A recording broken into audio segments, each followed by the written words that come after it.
यहाँ जनप्रतिनिधि चाहिए। अच्छा, लोकसभा चुनाव है तो आप किस पार्टी को का समर्थन करते हैं? हम भारतीय जनता पार्टी को समर्थन कर रहे हैं और भारतीय जनता पार्टी को जीत हो रहा है। 400 सीट से ऊपर पार है, आएगा। वो 4 जून को फैसला होगा। 4 जून को इसका इतिहास बताया जाएगा कि क्या किया नरेंद्र मोदी ने। अभी तक जो 10 वर्ष का कार्यकाल रहा है नरेंद्र मोदी जी का, तो उसमें आपको क्या अच्छा लगता है और आगे क्या होना चाहिए, उसके बारे में आप क्या कहना चाहते हैं? हमको यही अच्छा लगा भारतीय जनता पार्टी से, नरेंद्र मोदी से, जो प्रधानमंत्री जब से हुए हैं, ये विष्णु का अवतार हैं और इन्होंने ऐसा कर दिया। पहले लोग पॉकेट में पैसा लेके आते थे, पॉकेट उनका कर जाता था। इन्होंने डिजिटल बना दिया, दुनिया को ऑनलाइन सेवा कर दिया, सारी सिस्टम ऑनलाइन कर दिया।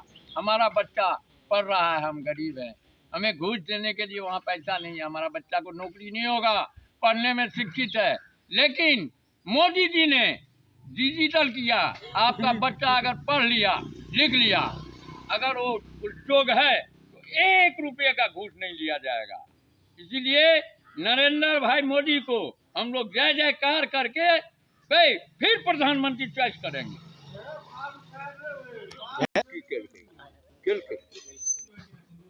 तो आप बताइए कि आप लोकसभा चुनाव में 2024 में किसका समर्थन करेंगे? बीजेपी का। क्यों करेंगे? क्योंकि नरेंद्र भाई मोदी जो है, हिंदुस्तान को जब से वो आया है, हिंदुस्तान हिंदू को कुछ इज्जत मिला है।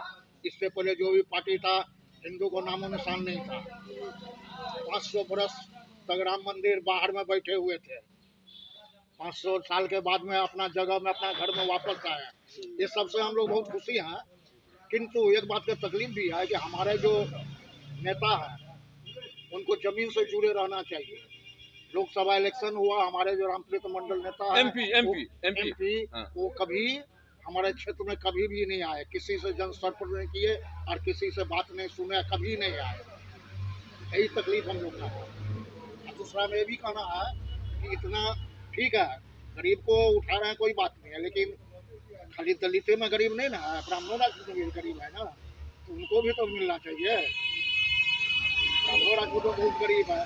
ऐसा आरक्षण जातीय बेस पर नहीं होना चाहिए, आरक्षण गरीबी बेस पर होना चाहिए। ब्राह्मण में बहुत गरीब है, ये आपका दलित में भी बहुत करोड़ोंपति है, ब्राह्मण में भी रोज आता है, रोज खाता है। मतलब आरक्षण सिर्फ जाति आधारित नहीं होना चाहिए, आरक्षण निर्धनता गरीबी के आधार पर होना चाहिए, क्योंकि निर्धन गरीब सब जाति में है। जरूरी नहीं है कि दलित अति पिछड़ा ओबीसी वर्ग में बांट दिए और उधर आरक्षण दे दिए, बाकी जो और जाति में गरीब है उसको देख ही नहीं रहे। दूसरी बात कि जो जनप्रतिनिधि होते हैं चुनाव के समय में आते हैं और चुनाव बीत जाने के बाद दिखाई भी नहीं देते हैं, तो यह जनता का है। लेकिन यहाँ पर आप हैं और आप हैं, आप तीनों आदमी बीजेपी के समर्थक हैं और नरेंद्र मोदी जी का 10 वर्ष का कार्यकाल बहुत अच्छा रहा है, बहुत विकास हुआ है देश में, राम मंदिर बना है, इसको लेकर के आप लोग खुश हैं, बहुत अच्छी बात है। तो आप लोगों का समर्थन देख करके लगता है कि बीजेपी इस बार 400 पार जरूर जाएगा।